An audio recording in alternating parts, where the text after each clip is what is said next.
Fala, investidor, tudo bem? Hoje eu vim trazer para vocês os 10 mandamentos do Luiz Barsi Filho, né? Que é o grande mestre aí nos dividendos, né, da Bolsa de Valores, onde já investe há mais de 5 décadas, né?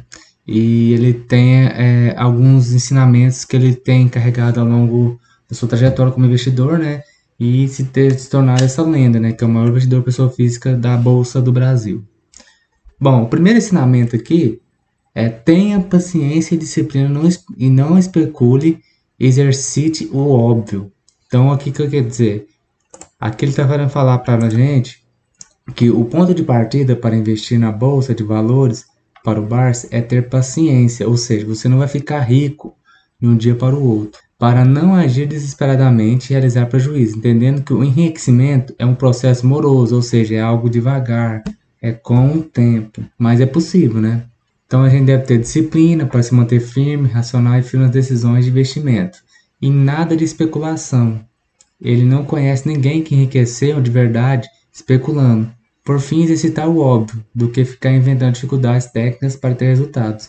Ou seja, vá em boas ações, em setores perenes, paga bons dividendos e tem um histórico já de longos anos.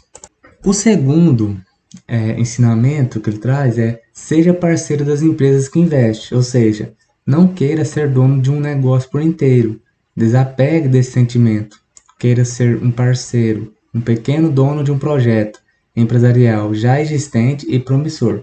O risco é menor e as recompensas podem ser generosas a longo prazo.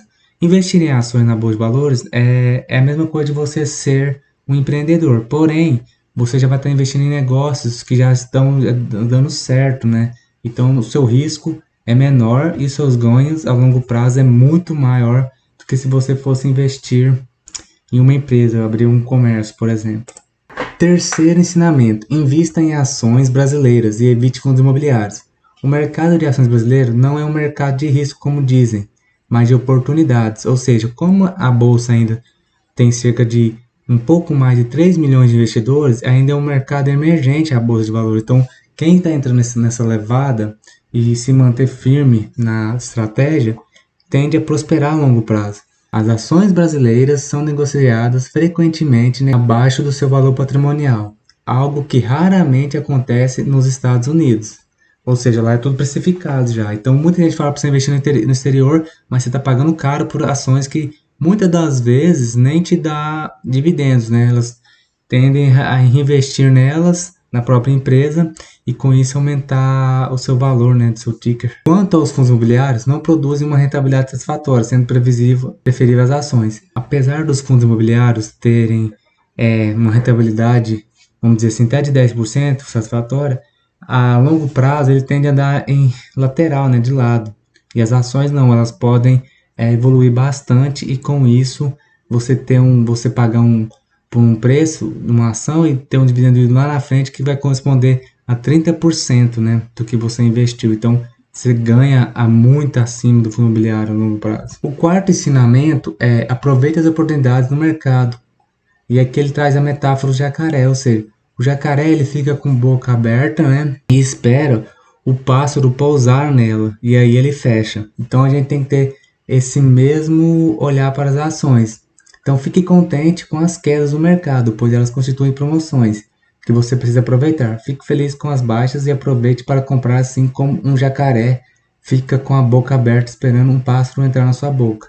Ou seja, o investidor tubarão na gíria do mercado é aquele que aguarda as promoções do mercado, pois sempre tem oscilações, por isso chama renda variável. O quinto ensinamento traz o seguinte: invista em setores perenes e em empresas perenes.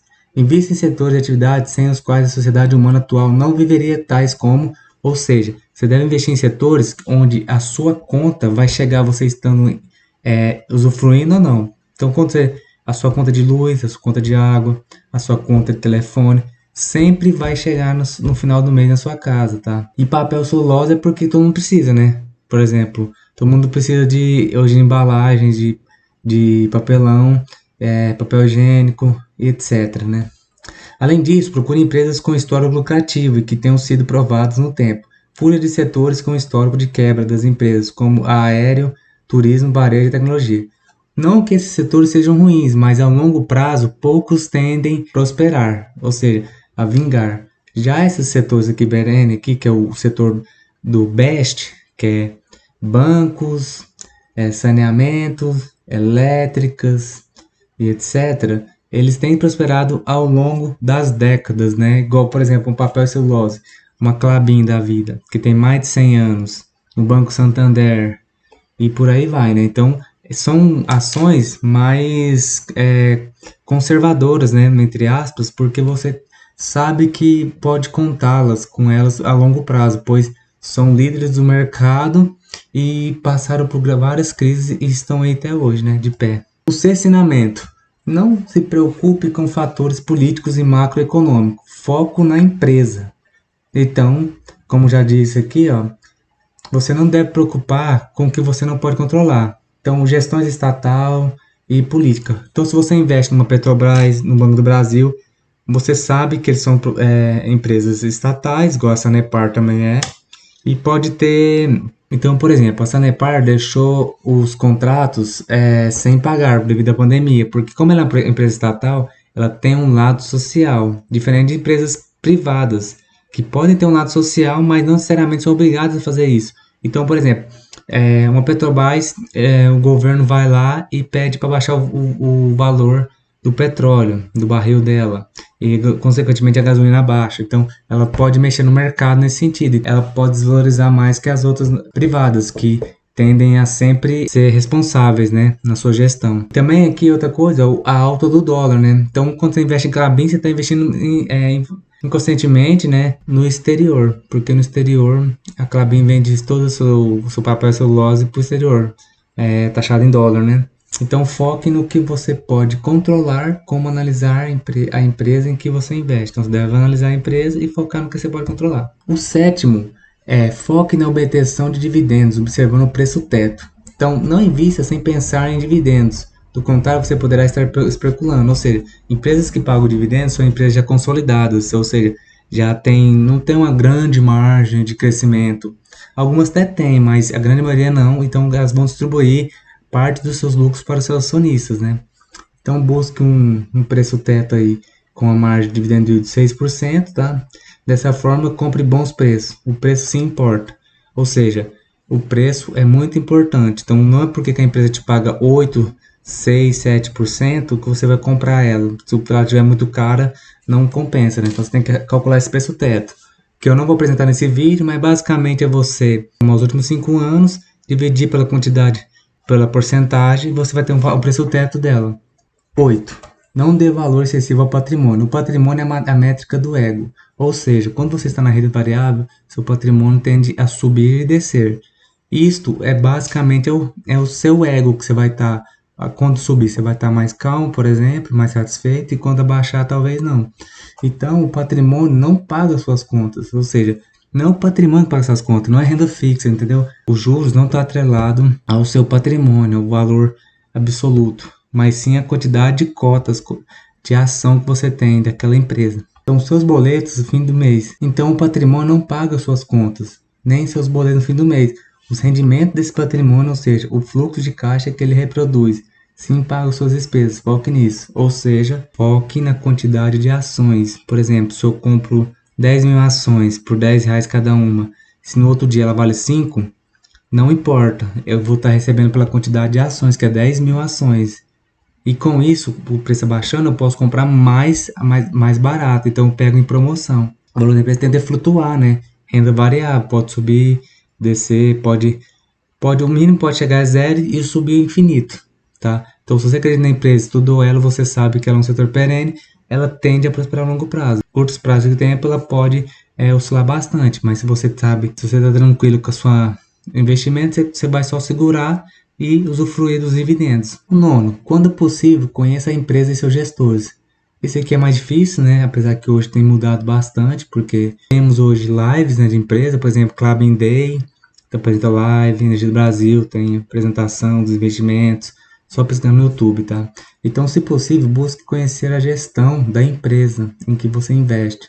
indo, se precisar, conhecer a companhia em loco. Ou seja, vai lá na fábrica, pergunta um funcionário se ele gosta de trabalhar naquela empresa, procura para quem ela presta serviço, se eles gostam, acham uma boa empresa. E aí você vai ter uma noção maior do case dela, né? Como é que ela se comporta aí na sua gestão. E o último, né? Não siga dicas de investimento, analise por si próprio. Bom, você pode até ouvir alguém falar, tal ação é boa, mas você nunca deve investir aquela ação sem antes estudá-la. Então, as dicas são dadas por fundos e gestores, principalmente de fundos e gestores, né?